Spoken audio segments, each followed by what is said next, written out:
ilmu di depan, tetapi tidak dapat melihat karena kita guna mata kita, mata dunia. Banyak yang mau kasih kabur, banyak yang menghalang di mata kita supaya kita tidak melihat kemuliaan Tuhan itu di dalam Misa Kudus, ya, dalam Ekaristi, di dalam altar itu, gereja altar itu. Dan begitu juga dalam pembacaan itu kita tidak dapat mendengar, walaupun kita mempunyai telinga, dua telinga, tetapi ya kan kita mendengar, tetapi kita tidak dapat mengerti karena kita tidak guna telinga yang beriman. Sekadar kita mendengar saja, tapi kita tidak mendalam, kita tidak simpan di dalam hati kita. Pembacaan itu akan limpah saja. Bila kau keluar dari gereja ataupun masih lagi kau duduk sana, kau lupa sudah apa pembacaan Injil ataupun bacaan pertama, kedua dan Injil pada hari Ahad ataupun hari-hari yang biasa.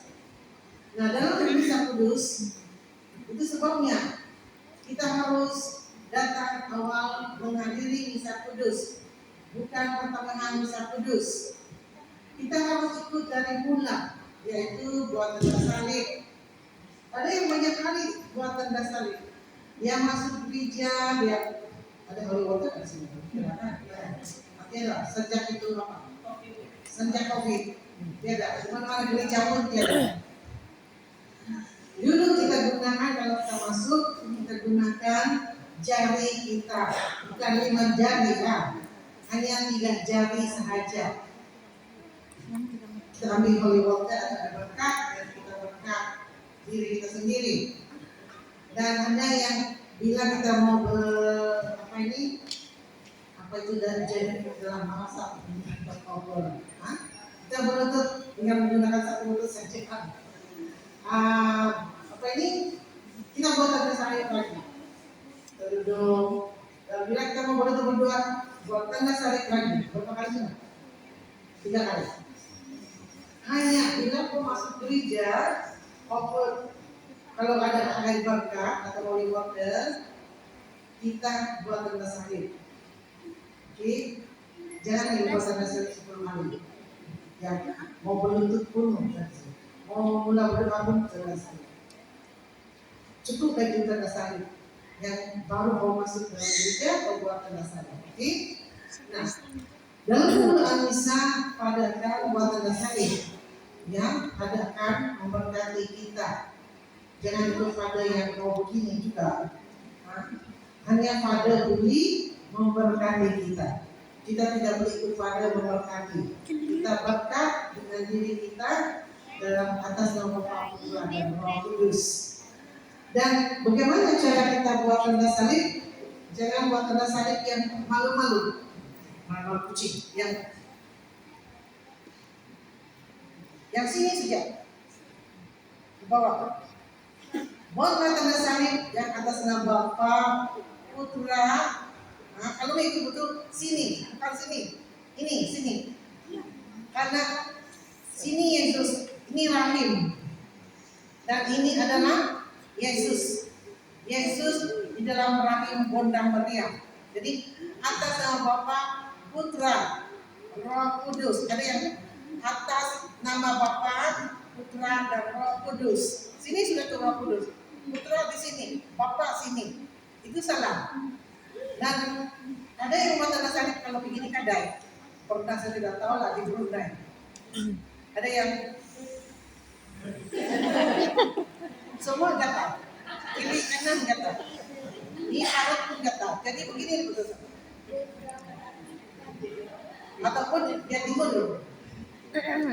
Adakah orang yang lain apa? Sudahlah benar dia buat tanda salib dan sudahlah dia berdoa. Jadi jangan malu memperlihatkan kau adalah anak Tuhan, kau adalah pengikut Tuhan, kau adalah apa? Katolik, arsi. Karena arsi sahaja yang beragama arsi saja Roman Catholic sahaja yang ada buat tanda salib. Tiada agama yang lain buat tanda salib. Hanya kita saja ada buat tanda salib. Tetapi buatlah tanda salib dengan betul, dengan perlahan-lahan. Kan ya?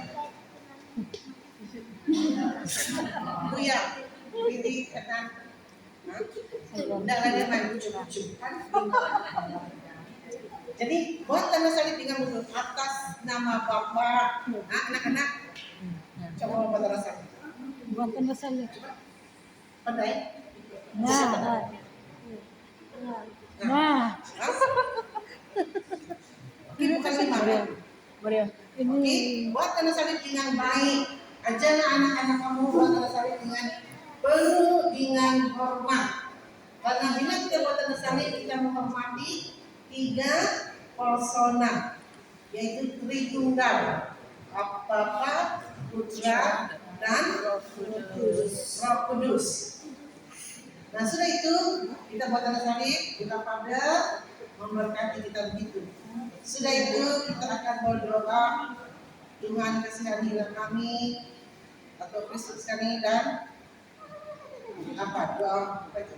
Aku mengaku dosakan. Nah, itu yang penting, kita mohon pengampunan dalam dosa-dosa kita yang kita telah perbuatkan dalam satu minggu itu.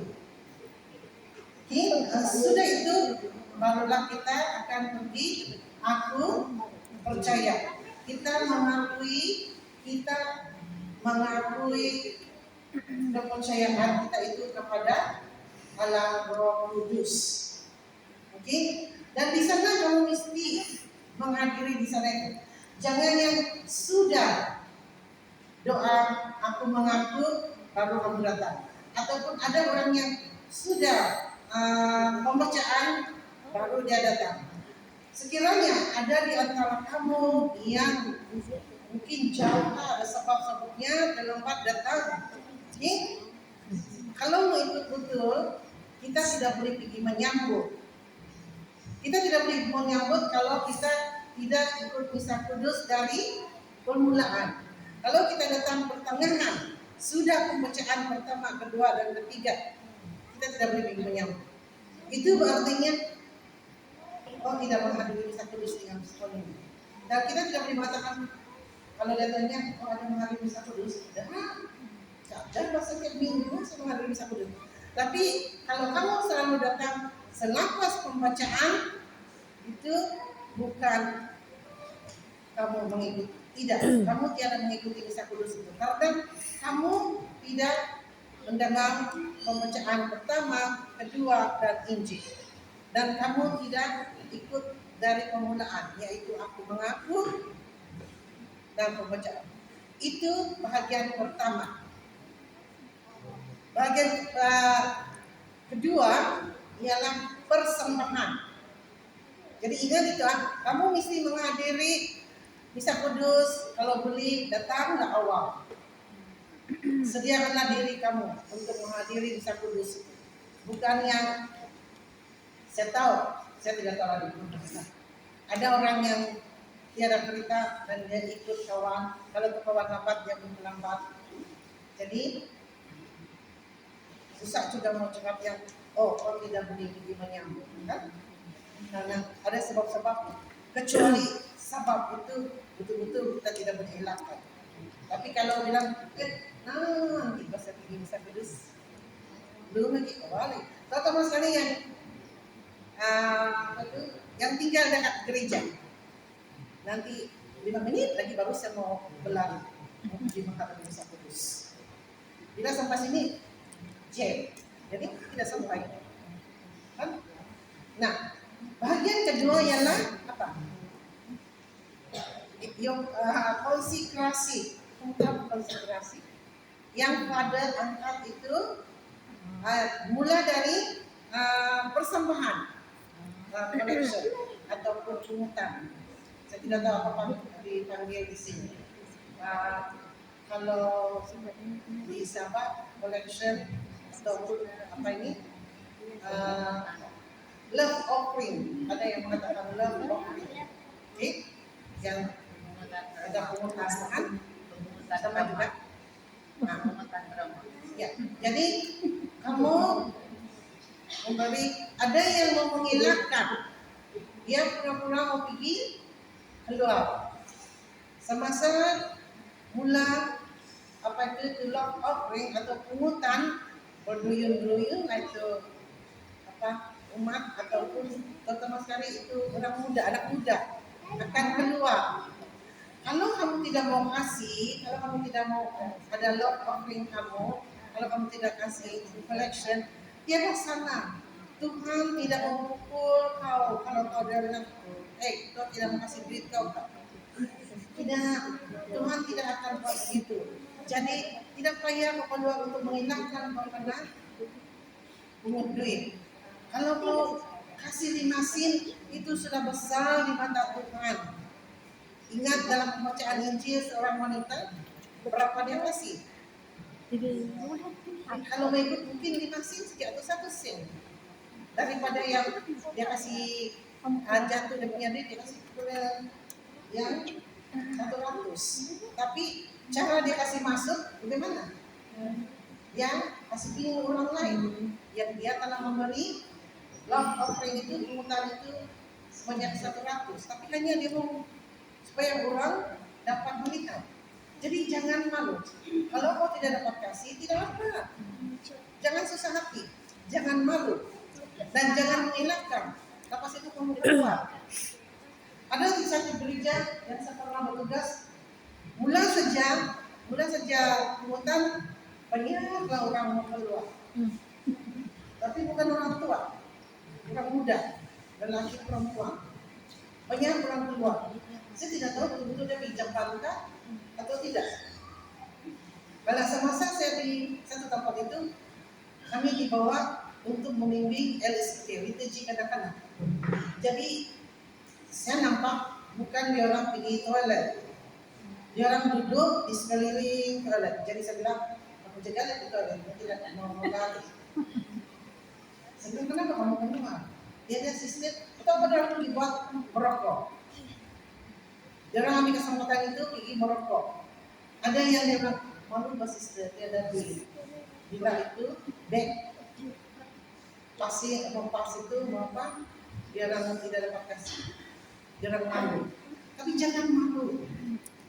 Jangan malu untuk tiada kasihkan, ada kasihkan 1 ringgit kah? Karena di mata Tuhan apa pemberian kita kepada Dia dengan hati yang ikhlas, hati yang jujur, itu adalah besar sekali, berharga sekali dalam mata Tuhan. Daripada yang kau minta pujian, kau begini mengangkat, supaya orang nampak yang kau kasih berapa? 100, yang 50. Tuhan tidak mau itu. Dan bila persembahan sudah, kamu persembahkan hati kamu persembahkan kamu punya masalah. Tuhan, saya sekarang ini adalah persembahan. Dan inilah persembahan saya juga Tuhan. Saya persembahkan kawan-kawan saya yang sadar ada masalah saat ini. Bila pada angkat itu piara itu, Tuhan saya mempersembahkan kelemahan saya. Melalui tubuh dan darahmu, sucilah darah dosa-dosa saya. Oke, kau boleh imagine itu darah Yesus menitis dari salib, dari tangannya, dari kepalanya, dari lambung, yang menitis darahnya itu ke tiara itu. Dan kita mohon Tuhan kesucian dalam diri kita supaya kita bersih untuk menerima tubuh dan darah Dia. Dan kau persembahkan masalah-masalah kau, Tuhan aku persembahkan segala masalah saya yang hadapi, segala penyakit saya, segala kelemahan saya persembahkan ibu bapak saya yang sedang sakit ataupun siapa saja yang menderita. Tuhan, saya persembahkan adik saya, abang saya, kakak saya yang sudah lama tidak pergi gereja. Jamahkanlah hati dia, lembutkanlah hati dia. Berilah dia hati yang lembut. Ambillah hati dia yang keras, yang batu itu, dan tukarlah kepada hati yang lembut. Supaya ia akan datang ke gereja dan menerima tubuh dan darahmu.